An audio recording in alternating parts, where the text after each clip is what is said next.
This is the Kitchen Sink WP Podcast, episode 465. I program my home computer. We have a server crash, 404 error, page not found, links aren't working, system is crashing, system is crashing, system is crashing. Your old HTML website, barely alive. We have the technology. We have WordPress. A new website, better than it was before. Better, stronger, faster.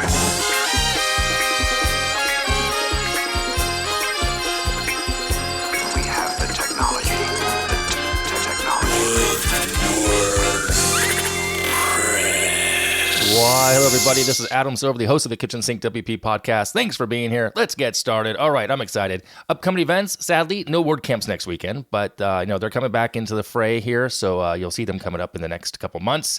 So moving on to segment one in the news, a handful of things to talk about here. First and foremost, WooCommerce 7.3 was released, and there's a bunch of stuff going on there.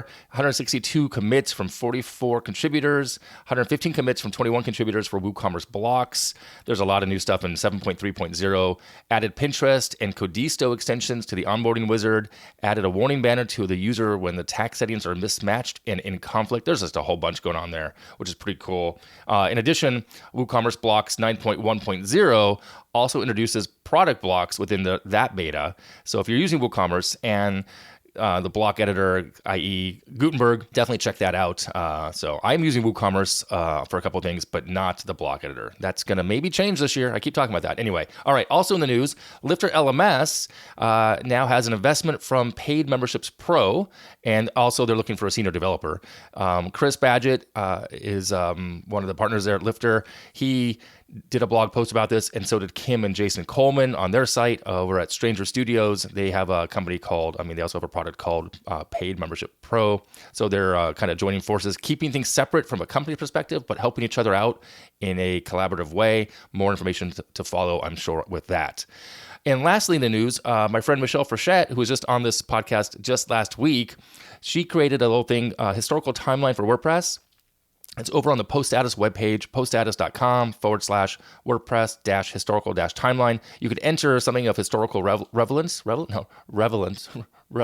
I can't say the word, but you understand what I mean. I might actually add this podcast to that timeline from when it started 8.5 years ago, approximately. So, because I haven't missed a week, etc. So anyway, if you want to add something of WordPress historical timeline relevance, that's the word, relevance. There we go.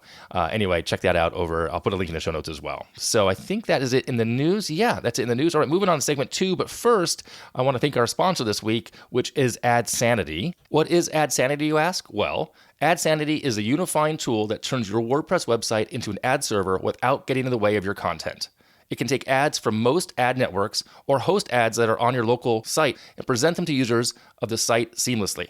Now, I want to share some standout items about this amazing tool. AdSanity was designed to be light and fast. Many features can be added through the add-ons, but only the core features are included until you need more. AdSanity is extensible. Now, some sites do require extra functionality, so they developed a suite of add-ons to augment the core feature set, but only add what you need, keeping your server happy. Built from the ground up by developers in the WordPress community, it's developer-minded. The developers included actions and filters that developers can use to customize and add to the power of AdSanity. What about support? Well, they have top-notch support, of course. The team behind AdSanity has a dedicated help site with documentation and examples, as well as excellent support ticket system and a 97% satisfaction rate. They really want you to succeed.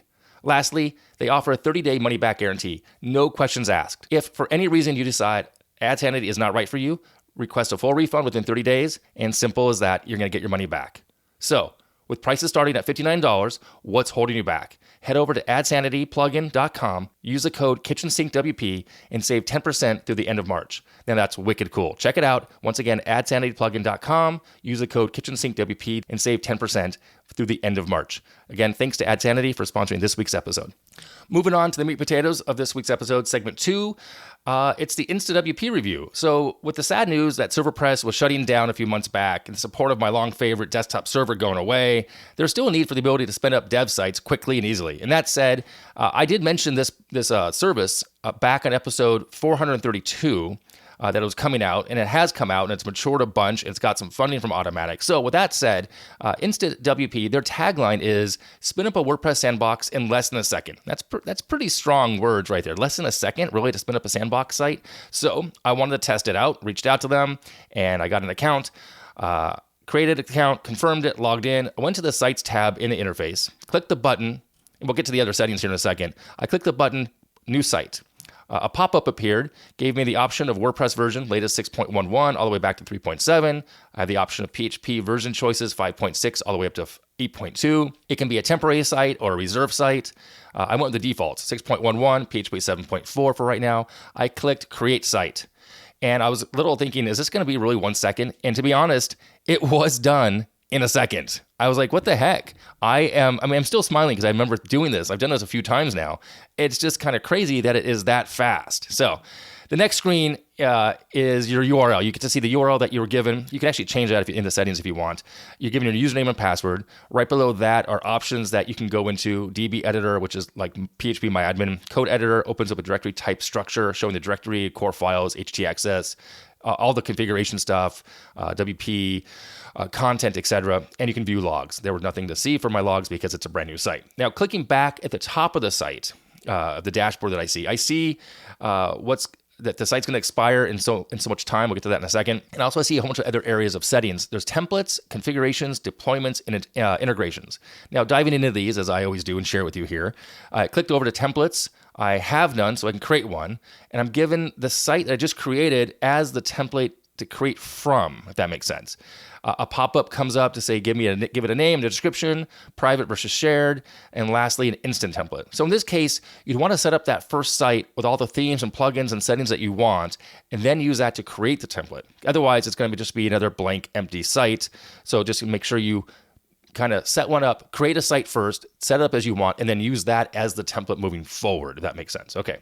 Clicking over to configurations, this is where we can have different overall settings for PHP and WordPress to be used, pre-install some themes and plugins, and it looks like the premium things will also work because there's an area you can save a URL instead of pulling from wp.org. So you can actually have your own premium plugins and themes residing somewhere, get that URL, and have them automatically be installed as well. And lastly, in that little area, there's the option to have Faker data pre-installed. Posts, pages, tags, categories, attachment, and authors. Very cool. I love that little idea because sometimes you just want to have some dummy data in there, so they use Faker for that. Pretty cool. Under the deployments tab, I didn't have any, so of course I clicked add. That pop-up gives me the ability to add a Git repo, public or private, and it's really nice for those people who use this level of deployment to use Git this way. It's already built in there, so you can kind of send it to a Git repo, do branches, pull requests, etc. Over on the integrations tab, creating a new one, because again, I didn't have anything there, brand new site. The only option there was to create a MailChimp account connection, adding the API key. Pretty straightforward. I didn't go through with that because I didn't really need that right now. And then I also did notice a little icon, 4 little squares of boxes. And then clicking that showed me the 4 above mentioned areas, but also one that's not in that list called commands. Now, clicking into that, it lets me create a new command. And I wasn't sure what this would let me do, but there's a browse library option right next to it. So I clicked that. Then I understood, it was very obvious, that commands are the WP CLI commands, which is pretty cool. There's actually about 10 that are pre-written. You can verify checksums, delete spam comments, search and replace, etc. A very nice touch, in my opinion. So in addition to poking around, there were a 3-dot menu in the site listing that I didn't see right off the bat. And I click on that all the way to the right, dropping down showed me a bunch more things that can be done to the site in question. You can do versions, because you can actually take a snapshot and then roll back. You can migrate, which connects to a Blog Vault interface to migrate to a dozen different domains, hosting companies. I'm a huge fan of Blog Vault. Use them as well over on the agency side of our life. And you can export the zip. You can export the site as a zip file. You can do SFTP, SSH access, and you can do map a domain. There's some great features in there. Almost missed it, but again, there's a lot going on in that little dashboard. It's clean though. I was really impressed how clean the dashboard was.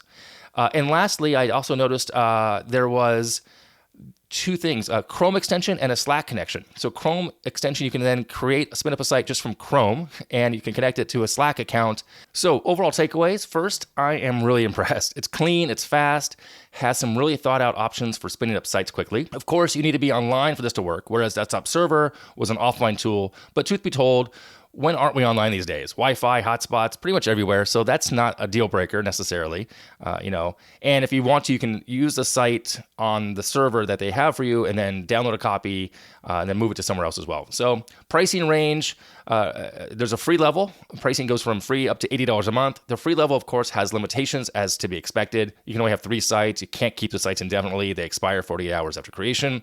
So it's something to keep in mind. And you can also only have 1 template on the higher levels. And mind you, I have a free account for right now. I have a 30-day trial. Whether I keep it or not, we'll see. I'm not sure yet. But I could see possibly using this. The next level up was like $14 a month. Not bad. I think it was 10 sites. And you could have a couple sites that stay forever. So anyway, I think most sites then stay 7 days. And you could actually have a couple that stay forever. So never get deleted. So yeah, with that, I would definitely recommend checking it out. I mean, there's a free level. Try that right there. It's a solid tool. It works really well. It was 1 second to spin up a site. So I'm really, really just kind of giddy at that. I was like, wow, that's impressive. And it's fast. I mean, I logged in and it's a fast site. So it's pretty cool. Anyway, all right, there you have it. Check it out. It's over at InstaWP.com. And again, I have no real connection to them at the moment. Just kind of neat to see a cool service like this I want to share with you. All right, moving on. Segment 3, tip and tool of the week.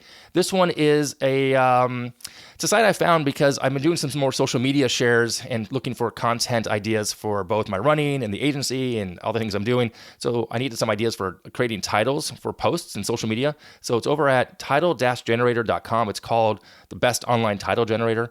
I will put a link in the show notes, of course. If you're looking for ideas on creating titles for your posts and content, this might be of use to you. I'm using it, so it's kind of cool. It's free. So again, title-generator.com. I'll put a link in the show notes as well. All right, let me wrap it up here. If you have any questions, go ahead and send in via email, adam@KitchensinkWP.com, or use the speak pipe function on the website. If you want to support the show, become a Patreon. That would be awesome. KitchensinkWP.com/Patreon.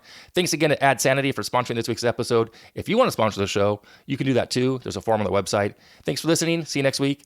Now go out and do some awesome things with WordPress. All right? Bye-bye.